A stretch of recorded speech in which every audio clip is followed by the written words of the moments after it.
हाँ जी, क्या हाल चाल? सब ठीक ठाक, कुशल मंगल। चलिए, आज की कॉर्पोरेट न्यूज़ में आपका बहुत-बहुत स्वागत है भैया।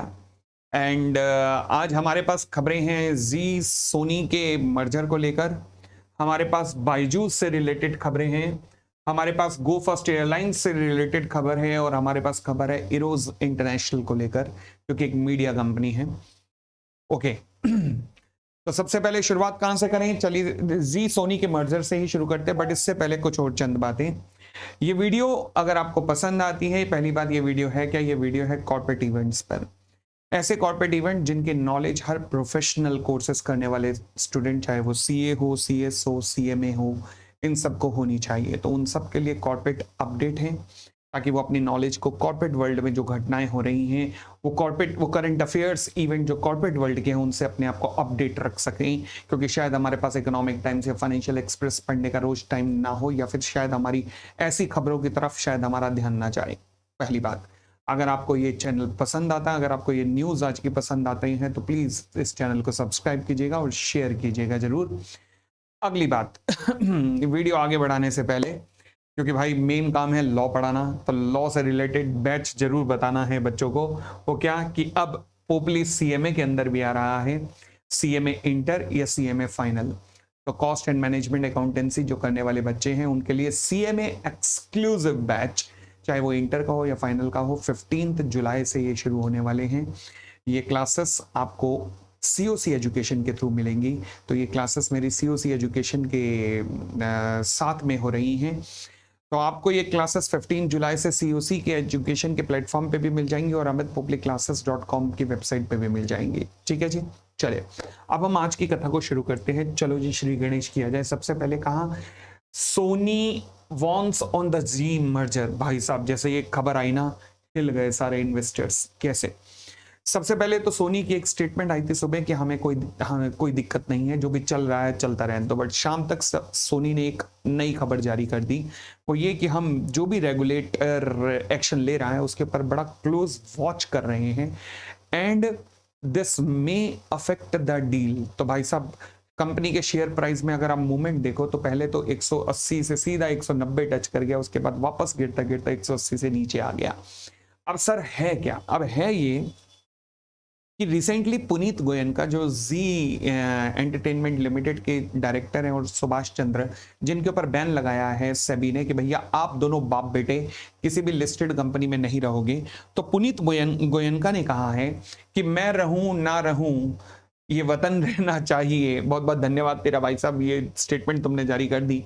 उनका कहना था कि मैं रहूं ना रहूं, ये मर्जर होना चाहिए, क्योंकि ये 97% शेयर होल्डर के हित में है। वाह, जब ये ऐसी बातें करते हैं ना, दिल करता है बसकर रुलाएगा क्या। 97% शेयर होल्डर का अगर तुम्हें ध्यान होता तो फिर ये जो कांड हुए जो वो ना करते तुम, पक्की बात है। बट फिलहाल 97% शेयर होल्डर कहां से आ गए? क्योंकि दोनों पिता पुत्र के पास 3% की शेयर होल्डिंग है, और वो कह रहे हैं बाकी 97% का तो भला होगा, और अगर ये डील गो थ्रू होती है तो। इसलिए अगर हम केस नहीं जीत पाते, केस कहाँ है? एनसीएलटी के पास, अगली हेयरिंग, सॉरी सैट के पास, सिक्योरिटी अपीलेट ट्राइब्यूनल के पास अगली हेयरिंग की डेट कब है? मंडे को है। तो तब पता लग जाएगा कि सिक्योरिटी अपीलेट ट्राइब्यूनल क्या करता है। बट फिलहाल पुनीत गोयनका की स्टेटमेंट बड़ी भावनात्मक स्टेटमेंट है जो उन्होंने कहा है। हंसी आती है इस स्टेटमेंट में कि धज्जियां उड़ा रखी है तुमने कॉर्पोरेट गवर्नेंस की।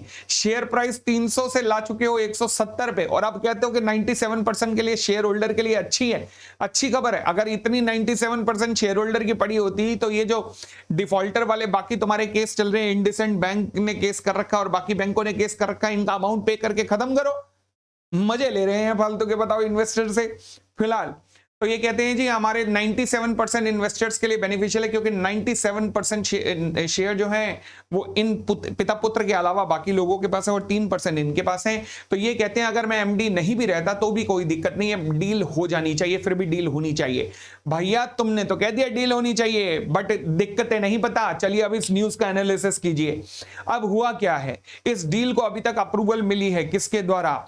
सभी रेगुलेटर्स के द्वारा अप्रूवल मिल गई है। सेबी के द्वारा अप्रूवल मिल गई थी इस डील को, सेबी के द्वारा अप्रूवल मिल चुकी थी, स्टॉक एक्सचेंजेस के द्वारा अप्रूवल मिल चुकी है, ministry of corporate affairs, tribunal, सबके द्वारा अप्रूवल मिल चुकी है। The answer is yes.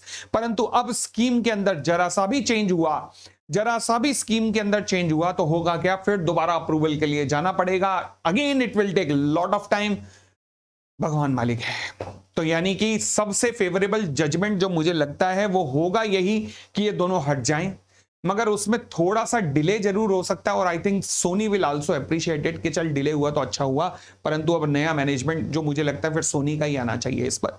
तो ये मुझे लगता है कि होना चाहिए, बट मंडे को सब डिपेंड करेगा सेट के डिसीजन पे। तो मंडे को exactly I will update you कि हाँ जी क्या होने वाला है।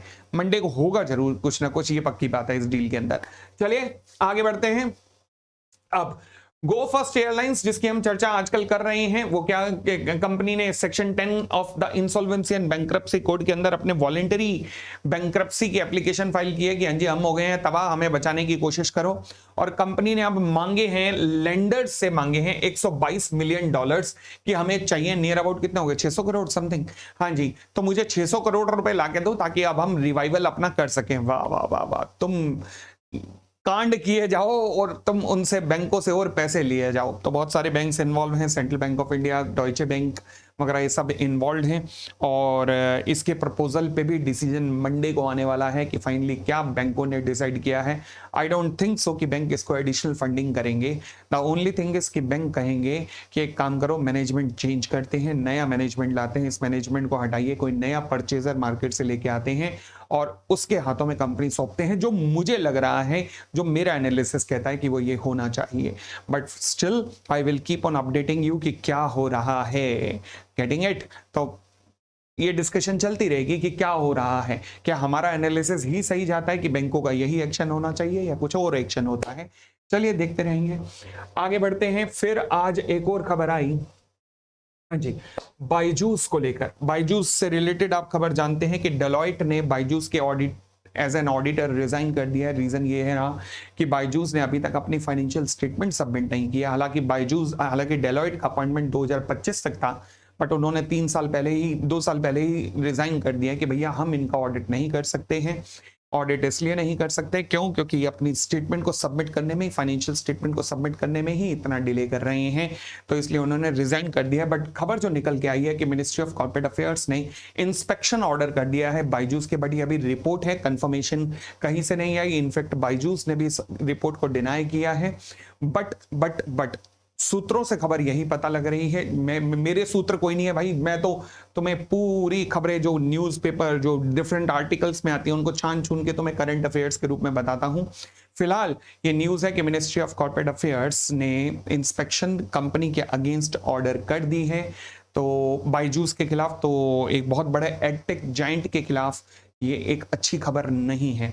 और मुझे लगता है जब से कोरोना ओवर हुआ है तब से एडटेक कंपनियों के ऊपर एक बहुत बड़ा क्वेश्चन मार्क आ चुका है। लेट अस सी आगे क्या होता है, बायजूस का फ्यूचर आगे क्या होता है और मिनिस्ट्री ऑफ कॉर्पोरेट अफेयर की इंस्पेक्शन कैसे आगे चलती है। I will keep on updating you, जैसे जैसे खबरें आगे बढ़ती रहेंगी हम भी अपना एनालिसिस आगे बढ़ाते रहेंगे। एंड आज की अगली खबर है हमारे पास इरोज इंटरनेशनल को लेकर। सेबी ने इरोज इंटरनेशनल पर बैन लगा दिया है, इनका इन्वेस्टिगेशन शुरू हो गया है कंपनीज एक्ट के अंदर। अब इन्वेस्टिगेशन शुरू हुआ और सेबी ने ऑर्डर कर दिया फॉरेंसिक ऑडिट भी। हुआ क्या है, हुआ ये है कि कंपनी लिस्टेड कंपनी है, 21-22 रुपए पे शायद शेयर घूमता है। मैं आपको मेन प्रॉब्लम बताता हूं कि मेन प्रॉब्लम आई कहां है। देखिएगा अरे ज्यादा ही ऊपर निकल गया। मेन प्रॉब्लम कहां आई है, मेन प्रॉब्लम कहां आई है, ये देखिएगा क्या लिखा है। कहता है it prima facie appear that the company overstated it's books of accounts by recording the revenue receivable from the potential bogus entities. यानी कि कंपनी ने फालतू की इनकम दिखाई है, कुछ शेल कंपनीज के थ्रू फालतू की इनकम दिखाई है, and subsequently round tripping its own fund to these entity to enable them to make the payment। फिर उन्हीं एंटिटीज को कहीं ना कहीं पेमेंट की गई है, अपने पैसे को घुमाया गया है, यानी कि शाइफनिंग ऑफ फंड या फिर डाइवर्जन ऑफ फंड हुआ है। क्या हुआ है, डाइवर्जन ऑफ फंड हुआ है। तो जिसको देखते हुए सेबी ने फॉरेंसिक ऑडिट कर दिया है। ऑडिट, और फॉरेंसिक ऑडिट क्या होता है, एक तरीके की इन्वेस्टिगेशन होती है। इन डेप्थ इन्वेस्टिगेशन होती है into the books of accounts of the company, जिसके अंदर जो मेल कंपनी ने डिलीट भी किए होते हैं वो मेल भी रिकवर किए जाते हैं। कंपनी के मैनेजमेंट के व्हाट्सएप ग्रुप, ये ग्रुप्स, वो मतलब जितने उनके रिकॉर्ड्स होते हैं उन सब के पर्सनल रिकॉर्ड्स तक को भी खंगाला जाता है और देखा जाता है कि क्या क्या घटनाएं हुई, कौन कौन से रिकॉर्ड डिलीट किए गए हैं। तो फॉरेंसिक ऑडिट के अंदर ये सब चीजें सामने आती हैं। तो इरोज इंटरनेशनल जो कि एक लिस्टेड कंपनी है, उसके खिलाफ फॉरेंसिक ऑडिट कर दिया, ऑर्डर कर दिया गया, इन्वेस्टिगेशन भी ऑर्डर कर दी गई है और इसको और इसके कंपनी के डायरेक्टर्स को सबको बैन कर दिया गया है सिक्योरिटी मार्केट एक्सेस करने से। कितने साल का बैन है ये अभी सेबी ने क्लियर नहीं किया, ये फर्दर ऑर्डर सेबी का आएगा।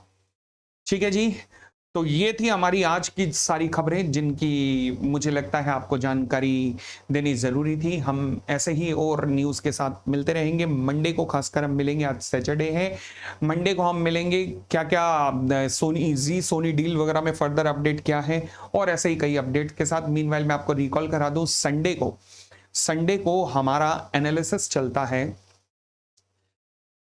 कंपनी ऑफ द वीक का। किसका एनालिसिस चलता है? कंपनी ऑफ द वीक का, जिसमें हमारी कल की कंपनी है अंबुजा सीमेंट। इस संडे को हमारी कंपनी का एनालिसिस हम जिस कंपनी का करेंगे उसका नाम है अंबुजा सीमेंट। अंबुजा सीमेंट आप जानते हैं अदानी ग्रुप की कंपनी है। इनफैक्ट मैं कहूंगा अदानी ग्रुप की बहुत बेहतरीन कंपनीज में से एक है ये।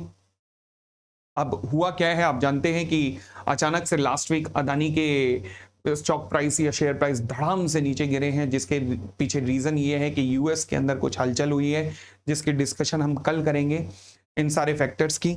चलिए, तो हम मिलते हैं कल संडे को अंबुजा सीमेंट के फंडामेंटल एनालिसिस के साथ में। ये संडे की सीरीज ऐसी है जिसमें हम एक कंपनी को उठा के उसके पूरा फंडामेंटल बैकग्राउंड, फाइनेंशियल सब चीजों का एनालिसिस करते हैं। तो मिलते हैं कल संडे को। Thank you, thanks a lot again. आपको अगर ये वीडियो पसंद आया है तो चैनल को लाइक करके सब्सक्राइब जरूर कीजिएगा एंड हो सके तो शेयर जरूर करना। Thank you, bye bye, take care.